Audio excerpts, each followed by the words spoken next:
Ako si Mark Lopez and my program is Pugad Vloggers, aired every Monday to Friday from 7 to 8 p.m. sa Radyo Bandido TV simulcast on 𝗕𝗹CE 8:10 a.m. sa Sky Cable Channel 224 TV Plus boxes and on free-to-air TV. Also sa facebook.com 𝗕𝗹CE 8:10 a.m. and our official YouTube channel.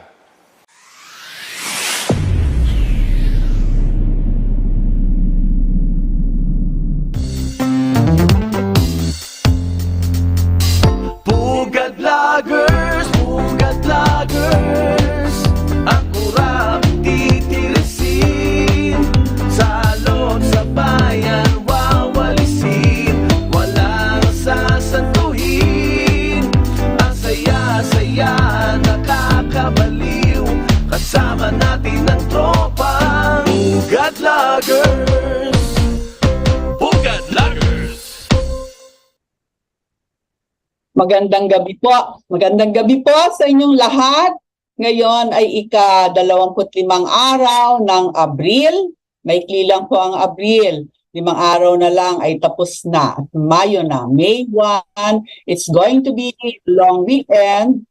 Labor Day weekend. No? So, ang Lunes ang Labor Day. So, we have Friday, pa-weekend na yan. So, Saturday, Sunday, Monday, 3 araw po yan na walang pasok at magre-resume tayo ng working day ng May 2. So, ihanda nyo na po. Ano ba ang pwedeng gawin ngayong 3-day weekend? Maaring, as usual, pagka summer, tayo ay nag-outing, nagsuswimming.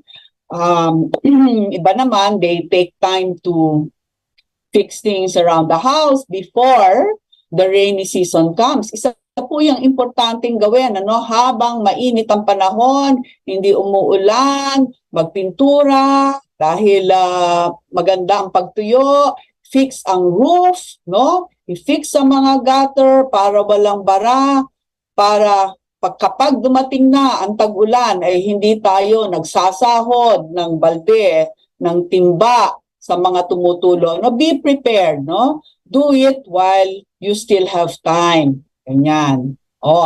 Speaking of time, yan. Nakapag-register na po ba ang lahat? I know that ito ang ating ang news, na extended po ang registration ng inyong SIM. Yan. Pero kahit na extended, ganito po ang mangyayari. All right, let us I'll just look, okay? So, ang sabi ng DICT, ito ang sabi ng DICT ay it will gradually deactivate features of unregistered SIM during the 90-day extension. So, kahit ma-extend po ng 90 days ang registration ng SIM, unti-unti pong mawawala ang mga features ng inyong unregistered SIM. Kaya, i-register nyo na po ngayon, Ang sabi ng DICT, Department of Information Communications Technology, ay it is considering gradually disabling the feature services of SIM cards whose stubborn, matitigas daw ang ulo nyo, isang taon ang sinasabi yan, have yet to register their number during the 90-day extension. So yung matitigas, yung mga ulo, they wanted some convincing whether we're serious or not. Makakatikim sila nitong mga incentives namin,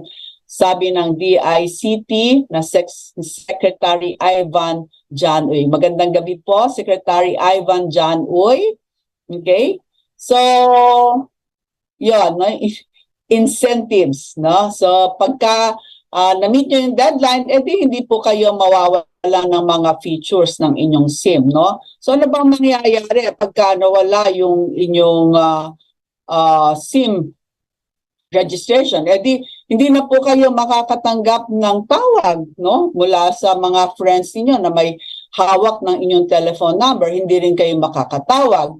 Hindi rin nyo magagamit yung telepono nyo para mag-book ng mga ride sharing, yung mag-order ng mga delivery ng pagkain. At importante pa, no, kung wala kayong landline, kung may emergency, hindi kayo makakatawag sa kailangan yung tawagan. Doon sa mga mahilig sa social media, ang cellphone na nakalink sa inyong mga, halimbawa sa Facebook account nyo, kaya Twitter, no, hindi nyo magagamit, no, na mag-tweet or gumamit ng inyong Facebook dahil deactivated ang SIM nyo. So, magpasalamat po kayo at binigyan pa ng 90 days, no, na extension ang registration ng SIM. Kahit na, okay, kahit na pinitisyon, na may nag-petisyon sa Supreme Court na ihinto ang SIM registration, no? So ang sabi ng Supreme Court, the Supreme Court has rejected the bid to stop implementing Republic Act 11934 or the subscriber identity module, yung pala ibig sabihin ng SIM, Subscriber Identity Module Registration Act. The Supreme Court during its unbank, ibig sabihin ng unbank, no, lahat ng mga justices of the Supreme Court ay nandun, nakaupo at magde-decide.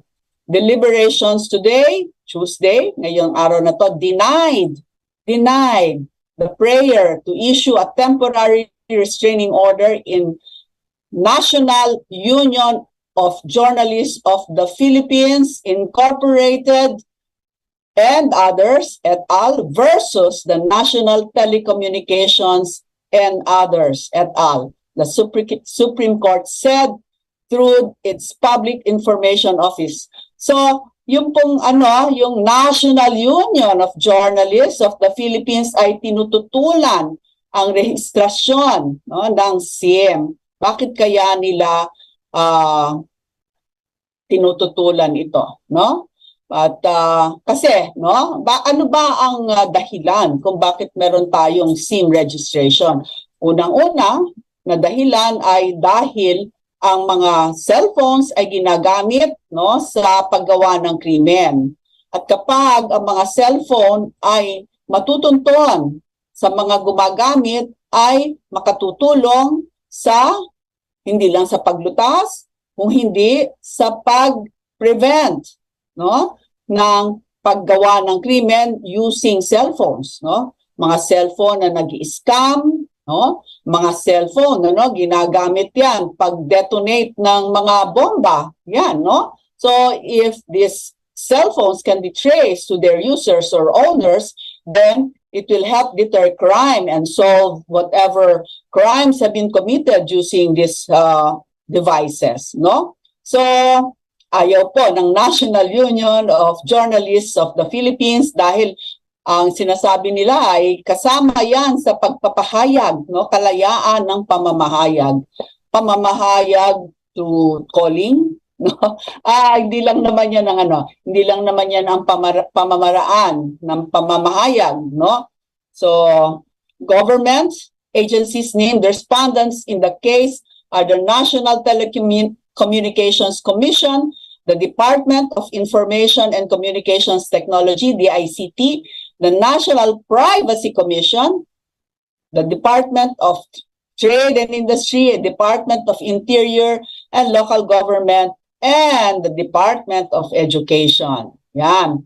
At respondents din sa hiling ng National Union of Journalists of the Philippines ay ang mga telcos, ang Globe Telecoms, ang Smart, PLDT, Dito, Digitel, Sun, Cherry Mobile. Yan, no? So, yon, tinitulan ng Supreme Court, no? Ang petisyon, no? Dahil ang sabi kasi ng petisyon, the petition assailed the law for supposedly violating the public's right to free speech, privacy, and due process because RA 11934 lacks the security and means to protect the information that the public will provide when registering their SIM cards. Yan. Under the SIM Registration Act, all current SIM subscribers must submit a completed form through the websites offered by the telecommunications companies. Otherwise, SIM cards will be deactivated. Okay? Proponents of the law, okay, sabi na nga, it's to deter illegal acts committed through short messaging and to help law enforcers track alleged criminals. Yan.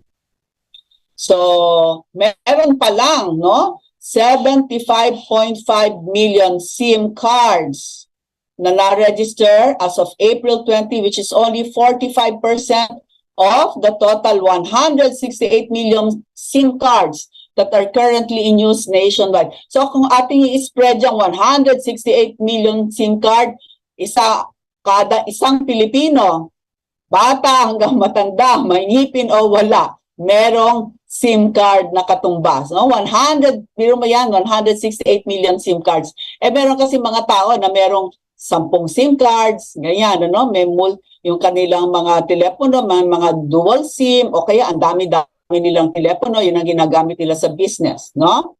Okay? Ang iba pang petitioners na ayaw sa registration ng SIM cards, okay, ay mga journalists, okay, Ronaldin Olea, Lumad Leader, former Bayan Muna Party List Representative, Bayan Secretary General, okay, and among others. Ayan, no? So, alam na natin kung sino sila. Pamalakaya, kilusang magbubukid ng Pilipinas, no? Okay, so alam na natin kung sino yung mga ayaw ng rehistrasyon ng SIM. Ayan, but yun nga, meron pa kayong dun sa mga nakapag-register na, congratulations. Dun sa mga hindi pa, ay bilisan nyo po at ma-deactivate po yan or mababawasan na po yung mga features niyan unti-unti. Sayang lang po. Ayan. Alright. So, wag nyo nang patagalin dahil important. Ano ba naman yun? Kung mayroon po kayong prepaid, meron po silang website, no, na maa-access kayo, o kaya ang mga telco ay nagpadala ng text messages sa inyong telepono, wala kayong gagawin kundi mag-text ng reply sa SIM registration text, no?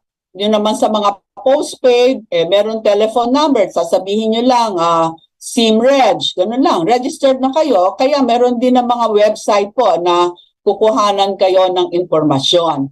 Yung po namang impormasyon ibibigay nyo, yun naman po yung sa mga postpaid, yun naman po, kahit mga postpaid, no? Yun naman po yung impormasyon na binigay nyo sa telco nung kayo ay bumibili at nagre-register ng inyong SIM, no? Binigay nyo yung pangalan nyo, binigay nyo yung address nyo para sa billing, no? Billing address. So, wala na pong bago dyan. Yung mga sa prepaid na lang yung ano, no? Kahit isang kasing sari-sari store, walang katanong-tanong, gagamitin mo pala sa kasamaan yon, pero makakabili ka, no? So, yon. Madali lang po mag-register. Huwag kayong mag-atubili. Gawin nyo na ngayon.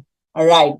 Now, moving on. Moving on. Teka muna, bago tayo mag-move on, tayo ay bumati sa mga nandito. Magandang gabi po sa mga nanonood, nakikinig ngayong gabi sa ating Pugad Vloggers Tuesday edition. Parang Tuesday edition. Parang naalala nyo ba nung araw? Meron That's Entertainment. May Monday, Wednesday, Tuesday edition. Yan.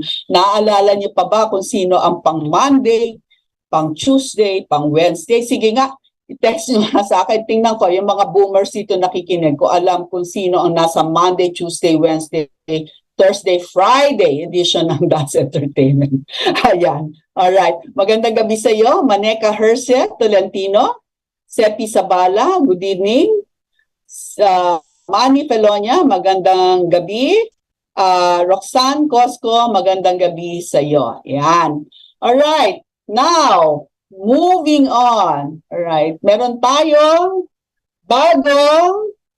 bagong PNP chief. Ang ating bagong hepe ng Philippine National Police ay walang iba kundi si General Benjamin Acorda Jr. Yan. Sa mga nangan, pisaluyot, DJ Banger. Ang si General Acorda ay anak ng Bacara, Ilocos Norte. Yan. Siya ay nagtapos sa Philippine Military Academy noong taong 1991. Okay? Pinanganak siya ng December 4, 1967. At sa Disyembre ito, okay, siya ay mag-56 na. At alam naman natin na ang retirement age para sa mga nasa serbisyo ay 56. Katulad din ni General Asurin, no, na kanyang sinundan, nag-56 na po, kaya siya ay talagang papalitan na. No? Nag-retire siya. Nag-resign ba siya o hindi? Siya po ay nag-retire. Yan. Naku, ang dami talagang mga intrigero dito sa Pilipinas, no? So, ibig sabihin, so ngayon ay Abril, so April, May, June, July, August, September, October, November, December, meron pong walong, konti na lang kasi December 4 no? 7 months, practically 7 months na lang si General, PNP Chief, Benjamin Acorda Jr. na natitira sa pagsiservisyo sa Philippine bilang hepe ng Philippine National Police, no? So we wish that General Acorda will be faithful to the duties and responsibilities that are required, that are expected of the chief of the PNP. Itong si General Acorda ay marami itong mga accomplishments. Isa na, no, maaalala nyo, nung nag-umpisa ang drug war, nung mula 2016, no? Matunog na matunog yung pangalang Parohinog sa Osamis City. At isa si ang namuno, no, ng pag-aresto sa mga Parohinog ng Osamis City ay si General Acorda. Yan, no? So he's not new to the war on drugs, no? Kasi, di ba, sa kasalukuyan ay mayroong pinag-uusapan, no? Nagtatalo, no? Ang ayon kay DILG Secretary 𝗕𝗹𝗴𝗲𝗿𝘀 ay nagkaroon ng cover-up doon sa sa interdiction, sa paghuli, no, sa malaking drug bust, no, billion, no, 6 billion worth, no, ng droga ang nasabat sa isang warehouse, no, kung saan nahuli ang isang sarhento, no. Pero ang sinasabi nila ay mas may mataas ang rango na involved dito at yun nga, di umano, no, ay mayroong cover-up sa investigasyon nito, no? At on the other hand naman, ito ay pinabubulaanan ni General Magalong na ngayon ay isang alkalde, no? Mayor ng Baguio City. So, sino ang mas accurate ang assessment, no? Hindi natin alam. Hinihintay pa natin. Marami pa talaga na hindi nalalaman ang mga kinakaukulan tungkol sa kasong ito. Ngunit unti-unti, no, as the days pass, ay nagkakaroon ng, sana'y magkaroon ng liwanag, no? Tulad ng, isa pa rin kaso, no? Yung kaso ng Degamo, no, araw-araw ay may sa mga investigasyon na nangyayari katulad ng Senate investigation, no? Marami tayong naririnig na nagpaparatang ng iba pang mga krimen laban kay Congressman 𝗕𝗹𝗴𝗱. So, obserbahan natin ito, no? Ito yung dalawang kaso na ating dapat bantayan dahil una, it involves people who are supposed to be servants of the Filipinos, no? Mga mga opisyal, no, na napaparatangan ng krimen, at yung pangalawa kasama na rin mga opisyal na napaparatangan ng cover up, no, sa isang malaking drug case. So yan, isang test yan sa capability ng DILG at ng ating pulis, no, na maisagawa ang mga investigasyon na ito ng mahusay, no? All right. So congratulations, General Benjamin Acorda Jr., no, and more power, and sana ay we wish you wisdom and strength to carry out the requirements of the office. Yan. Okay. So, ano pa ang ating pag-uusapan ngayon? So, SIM registration. All right. So, nadinig natin, ano, na nagbabalak na mag-evacuate ng ating mga kababayan, no, mula sa Sudan.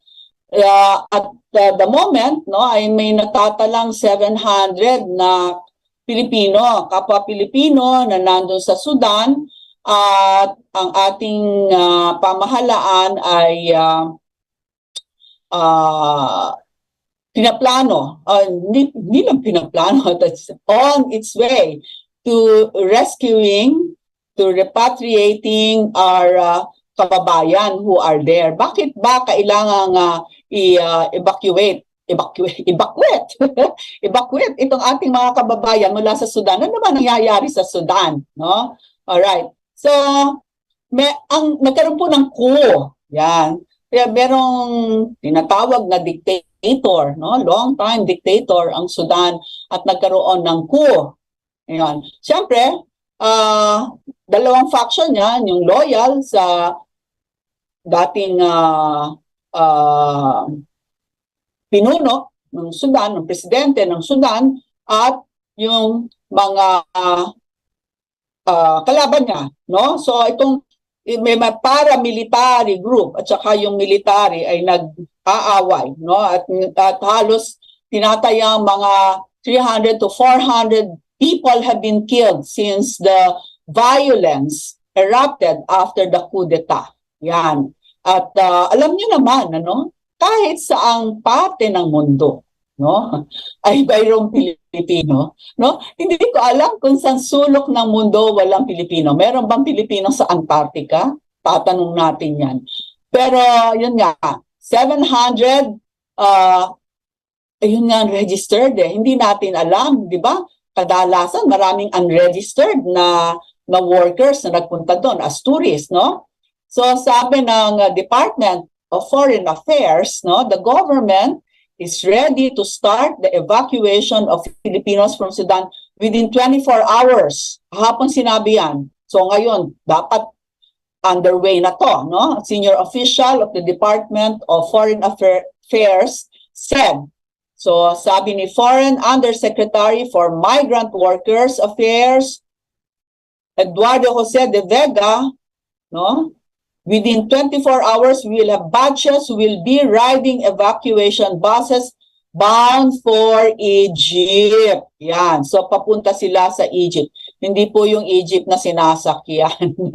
Egypt. Egypto. Yan. Egypto, alam nyo, yung mga merong pyramids. Ayan. Kung saan si 𝗕𝗹𝗴𝗱 ay naging reyna at sinasabi na, ito nagmi-meander na tayo, pero ang sabi, by accounts, by historical accounts, si 𝗕𝗹𝗴𝗱 po ay puti, no? Macedonian, puti. Pero ang sabi ni 𝗕𝗹𝗴𝗱 ay siya daw ay itim, no? So talagang it's a trend in Hollywood to distort historical narratives to fit their own, no? Okay, balik tayo sa Sudan. But he also noted the difficulties in evacuating overseas Filipino workers from that country in Northeast Africa. North, kung kayo nakaharap sa akin, ito ang East, no? So Northeast. And the fighting there that erupted 2 weeks ago. Furthermore, Sudan's 2 international airports are closed. So saan pupunta yan kung walang airport, no? So by land, no? Passes, kaya nga magbubus sila papuntang Egypt. I-bus din kaya yon. Alright. So what's happening now is that they're waiting for the call of the embassy in Egypt as to when the Filipinos in Sudan can be brought to the buses that we rented, which would take them to the south of the neighboring Egypt. Okay? Gaano kalayo? Ito po ay 1,000 kilometers or higit pa. No?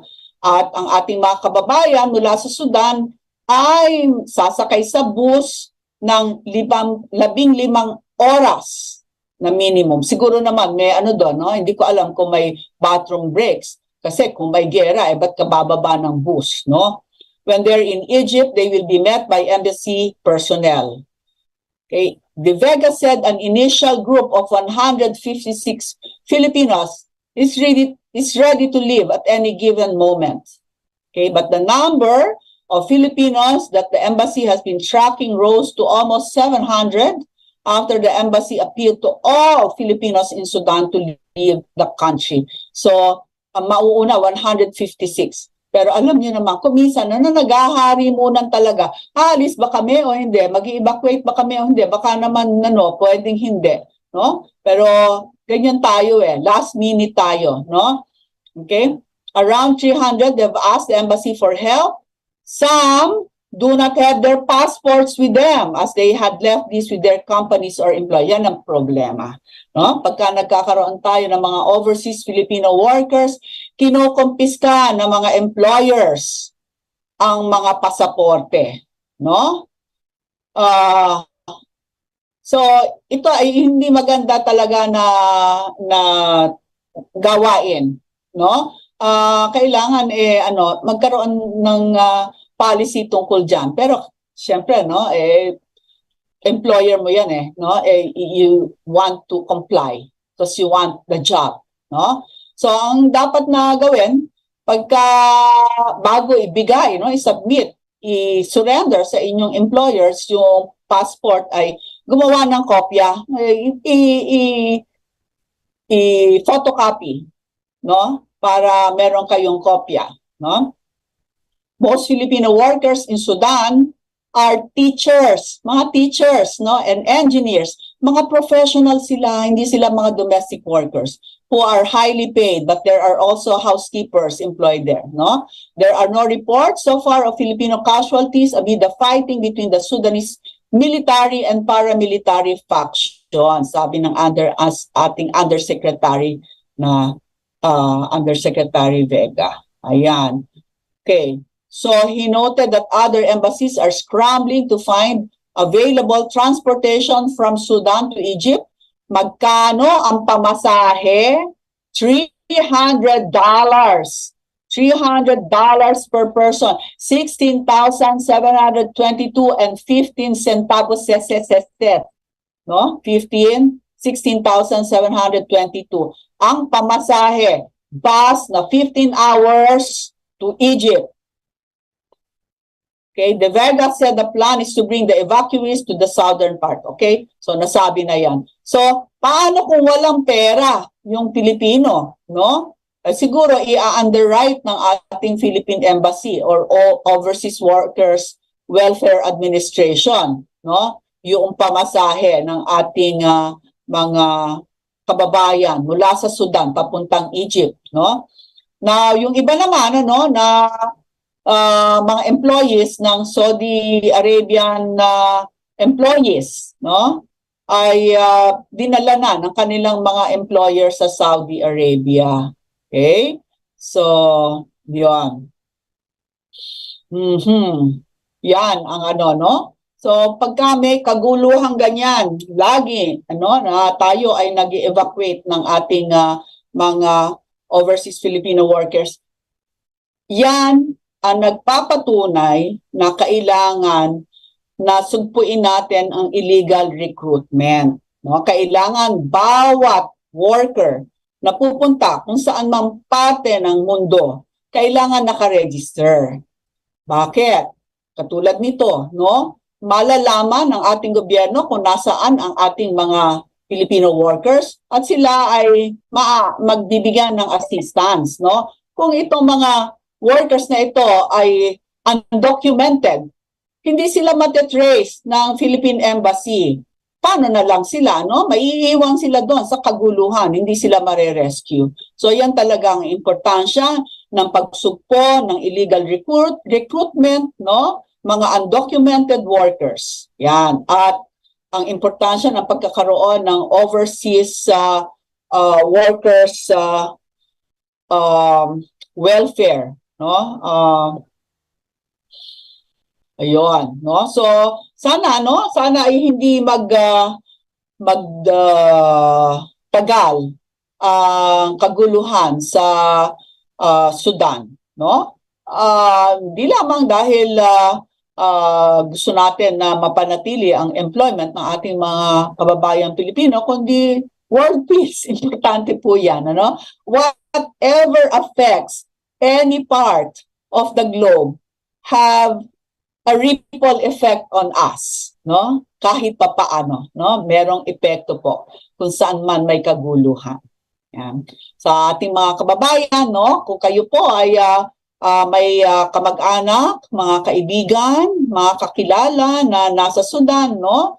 Palagay ko naman, you can call them because meron pa namang communication, no? So, give them a boost and encourage them. Yan. At ipagdasal nyo, if you are one of the faithful, pray for them. It's not a bad thing. All right. So, ano pa ang kaguluhan? Ang kaguluhan ay, okay, ito naman ay dahil sa sinabi ng ambassador ng, ng People's Republic of China recently, no, tungkol sa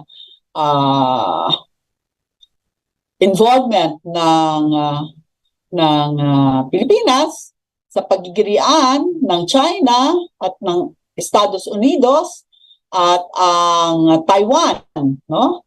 So, sabi ni Ginoong Huang, teka, ano ba ang first name ni Ambassador Huang? Sandali lang. Okay, I will just scroll. Huang Qian. Okay? Huang Qian.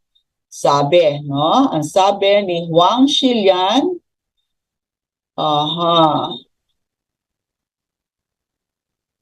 okay.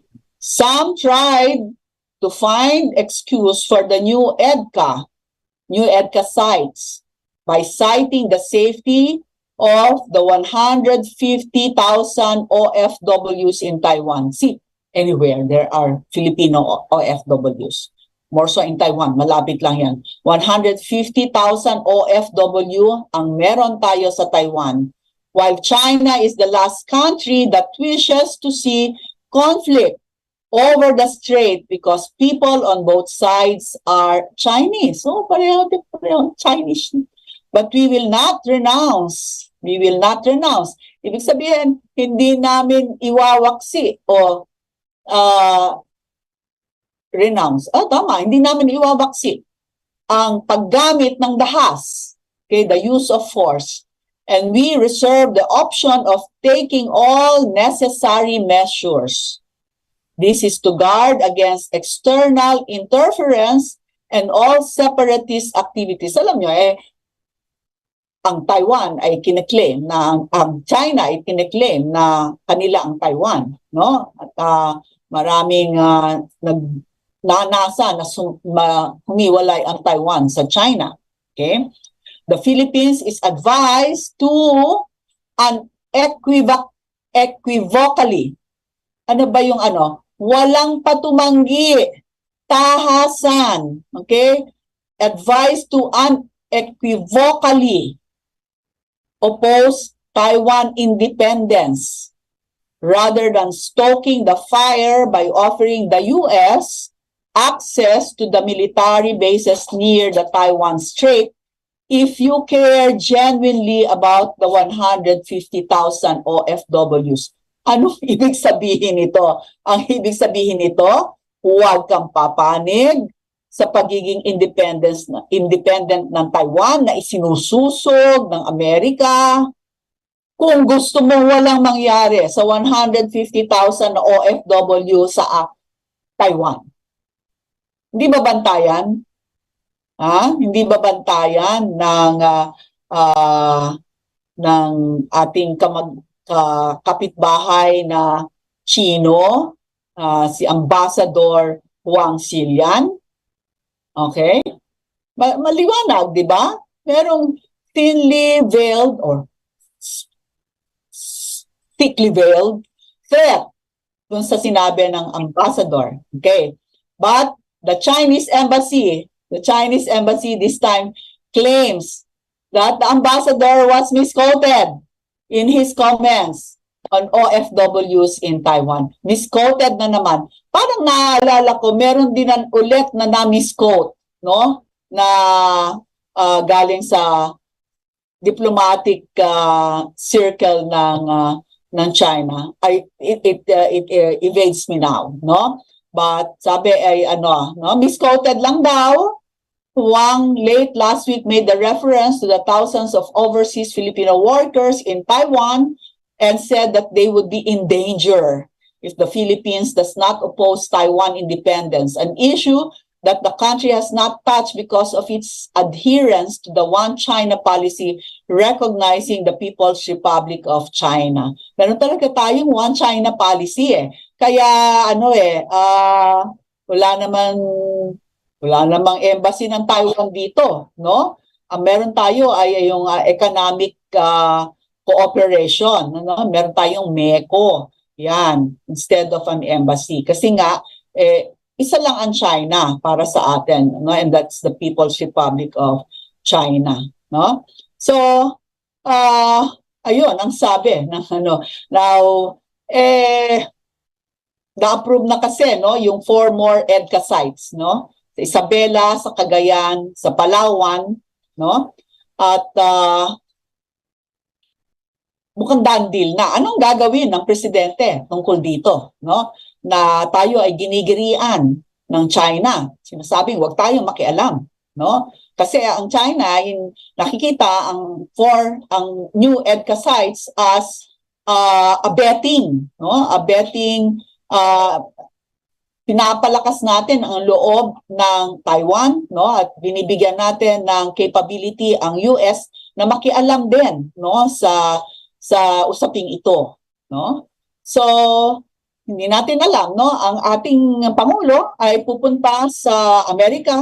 Hindi ko alam kung May 1 ba or May 2, basta sa May, at makikipag-usap sa presidente ng Amerika na si Joe Biden. Hindi natin alam kung ano ang kanilang pag-uusapan, no? Ito ba ay affirmation ng EDCA sites, or ito ba ay para humingi ng mas malaking compensation, aid package para in exchange for allowing new EDCA sites, or may nagsasabi na para daw na nag-iiba ang isip ng presidente tungkol sa pag-grant ng EDSA sites sa Amerika. Tingnan natin kung ano ang kanilang pag-uusapan. We will soon find out, no? That's already next week. So, abangan ang susunod na kabanata, no? All right. So, okay. Meron pang no? Talagang there's kaguluhan all over the world. So ito naman sa Russia, no? Sa Russia naman nagbabanta si Medvedev, no? Now we are probably on the verge of a new world war, no? So si Medvedev ay isang ally ni deputy siya, no, ni Putin, no? At sabi niya ay the world is probably on the verge of new world war, cautioning the risk of nuclear confrontation that is also rising, no? And the scenario is inevitable. Kaya ano ibig sabihin ng inevitable? Walang makapipigil. Mangyayari at mangyayari, no? Yung New World War na sinasabi nitong deputy ni Putin. Nagtataka lang ako, no? Na kung mangyari ito, anong gagawin na very busy ang Amerika, no? Keeping its eye on this part of the world and keeping its eye on the northern hemisphere, no? So, hi. Talagang ito na ba yung sinasabi na end times, no? But nevertheless, no, that war will again, like the war in Sudan, no, will affect many Filipinos and also our economy. May ripple effect yan eh. Pagka may kaguluhan, may disruption ng everyday activities, may disruption sa economy. So humanda tayo, no? Dahil magkakaroon ng economic downturn pagka nangyari ang giyera, no? So magkano na ba ngayon ang dollar? And I heard the dollar, no? People are saying that the dollar will collapse. So you better change your currency to the yuan because eventually, no, it will lose its value. We don't know. Okay? So, yon, no? Let's pray for world peace, no? Mga kaibigan. All right. So, on a lighter note, tayo ay naimbitahan ng congressman, isa sa mga congressmen ng Ilocos Norte na si Congressman Barba at ng eminent neurologist, no? Ang neurologist ay iba sa neurosurgeon. Ang neurologist ay gumagamot, no, without using surgery. Ang neurosurgeon ay nag-oopera. So eminent, well-known neurologist na si Dr. 𝗕𝗹𝗴𝗲. At the end of this week, no, this weekend ay pupunta ang ilang kasama ng Pugad Vloggers upang i-witness, no?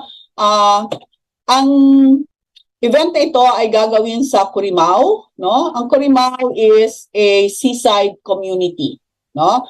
At nasaksihan ang pagkasira ng mga coral reef sa 𝗕𝗹𝗴𝗲 at ilang parte ng Ilocos Norte dahil sa dynamite fishing, troll fishing, no, which are very destructive. At itong mga corals nito took hundreds of years, no, to develop. At pagka nag-dynamite fishing, ay sasabog at wala na. Ang mga coral reef po ay bahayan ng isda. At kapag iyan ay iyong sinira, wala nang bahayan ng isda, no? Mamamatay ang livelihood, no, ang fishing sa area na yan. At maapektuhan na ang ekonomiya, ang buhay ng mga mangingisda sa area na yan. So, to replace po yung mga coral reef na nasira because of destructive fishing procedures, no, dynamite fishing, mga ganyan, ay maglulubog po, no? And this is in cooperation with many gifted artists from all over the Philippines. Gumawa sila ng mga sculpture, no, made of cement, concrete, and also of steel, no, metal, at ilulubog yan sa ilalim ng dagat. At yan na magsisilbi na bahayan ng mga isda and other sea creatures. Yan. At pagka marami na, no, ay tutubuan, ano? Yan ay tutubuan ng mga iba pang magiging nidus, ano, ng growth ng more coral reef, ay marirestore po ang kalusugan ng karagatan dyan sa area na yan. So, it's a very good initiative, no, of people who care for our environment. Yan. So, ano to? So, ito ay sa Ilocos Norte, no? Ang sabi sa ating news, no? Life-size sculptures designed as artificial reefs for corals to grow and fishes to spawn will soon have their permanent home underwater at the 𝗕𝗹𝗴𝗲𝗃 in Ilocos Norte. No? This was after a group of local artists and environment advocates contributed their talents to the installation of the first underwater sculpture museum in the province. The museum is the brainchild of Dr. 𝗕𝗹𝗴𝗏, a neurologist, art collector. Siya po yung may-ari ng Pinto Museum sa Antipolo. No? If you have time, it's summer. If the kids are free, you go to Pinto Museum. It's a wonderful place to look at artworks of our kababayan. No? And he's also the owner of 𝗕𝗹𝗴𝗲𝗃 Heritage Village in Barangay Victoria in 𝗕𝗹𝗴𝗏. Ito po yung Heritage Village, mga old salvage houses na ginawa ulit, no? And you can go there, you can rent houses there for your vacation. He's also the founder of the Instagram Horty Pinto Art Museum, okay? And on a personal note, he was my teacher during my med school. Yan. He was the medical director of St. Luke's Medical Center in Global City. So, who backed this move? Who is the supporter of this initiative? Governor Matthew Joseph Manotoc. Okay, so he has the support of this endeavor. Okay, and the 𝗕𝗹𝗴𝗏 Mayor Edward Kilala. Yan, and also Congressman Barba. So we are looking forward to this event, no? Meron po mga helicopters na kasi mabibigat po yon. Alam nyo, pagka po hindi mabigat yan, hindi po yan mag-stay sa ilalim ng dagat, lulutang po yan. So kailangan mabigat, ia-anchor po yan para pagka nagkaroon ng bagyo, malakas ang alon, malakas ang agos, hindi po maaano ditong mga sculpture na ito at tutubuan ng mga coral para pagbahayan ng mga isda. Yan. Isa rin itong no? So pag hindi lang magiging bahayan ito ng mga isda, kundi kasi ito yung mga work of art, magaganda po, no? So pag kayo ay mahilig sa snorkeling o kaya sa diving, po pwede po kayong mag-dive para makita yung mga sculpture at yung mga isda na libot-libot dun sa mga sculpture. Napakaganda po, no? Okay, so if you are near this place in 𝗕𝗹𝗴𝗏, the public is invited to witness this event, no? So, yon. Okay, so tingnan natin, no? Natin kung tayo ay okay.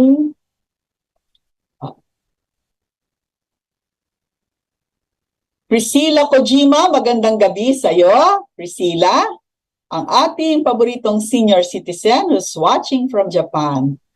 Patrick Bautista Ong. Good evening sa iyo, Patrick. Ferdinand Enriquez, magandang gabi. Okay, sabi ni Manny Felonia, Amerika talaga ang ugat ng kaguluhan sa mundo dahil sa pakikialam sa problema ng ibang bansa para sa kanyang kapakinabangan. Ito ang negosyo ng Yankees, ang magbenta ng gamit pangdigma. Well, that's an often said opinion about the United States, no? Na it benefits from the war that it instigates. Yan. Okay, Vietnam War, war in the Middle East, no? War in in Iraq, no? So may pakinabang po, no? Iyan ang sinasabi ng marami, and it has truth in it, no? Okay, so napakainit ng panahon, ano? Again, sinasabi po na ng mga health authorities na kailangan itong mainit na panahon kayo continue hydrating, no? Huwag niyong kalilimutan na uminom dahil ang tubig ay parang sa radiator ng ating sasakyan. It cools the core of our body. Yan, and stay in the shade, wear light clothing, yan. At okay, recently ay sinabihan tayo na tumataas ang positivity rate ng COVID. Ano bang ibig sabihin nitong positivity rate? Ang ibig sabihin nito, halimbawa, sa 10 na tinesting, dati isa lang ang positive, ngayon 2 na. Yun ang ibig sabihin ng positivity rate. Ngunit, merong sampling bias po ito no? Kasi hindi na tayo masyadong nagtetest. Dati-dati, bago pumunta sa doktor, bago i-admit sa hospital, tinetesting. Bago mag-travel, tinetesting. So, yung population po na tinetest ay malaki, no?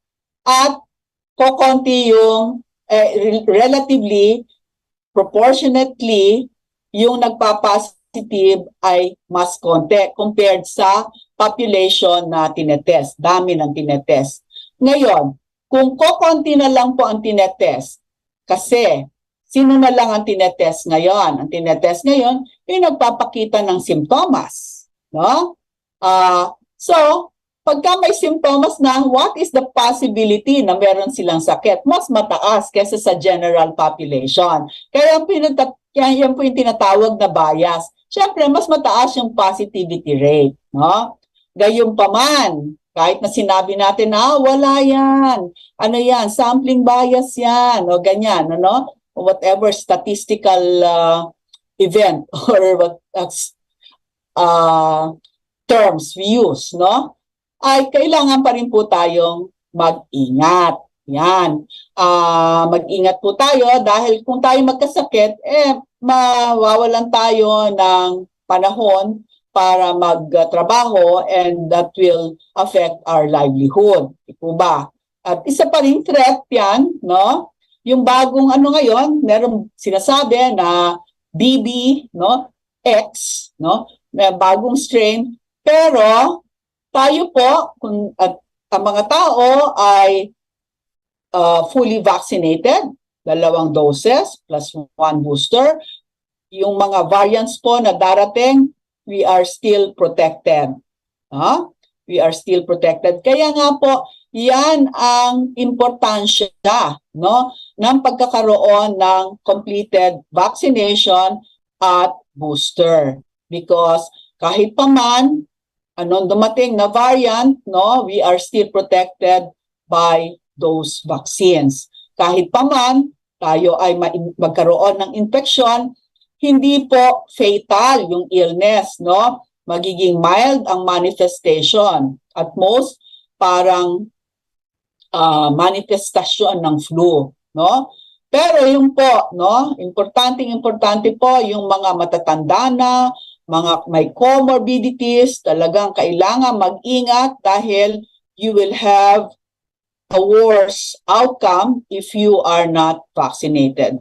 Isa pa pong magandang balita ay yung bivalent na bakuna na sinasabing mas effective ay malapit na po tayong magkaroon, no? So, hintayin na lang po natin yan.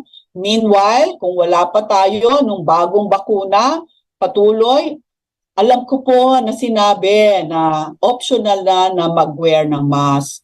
Pero po, kung kayo ay mga simptomas, may ubo kayo, may sipon, you're not feeling well, you're under the weather, may body pains, kayo po ay may mag-mask.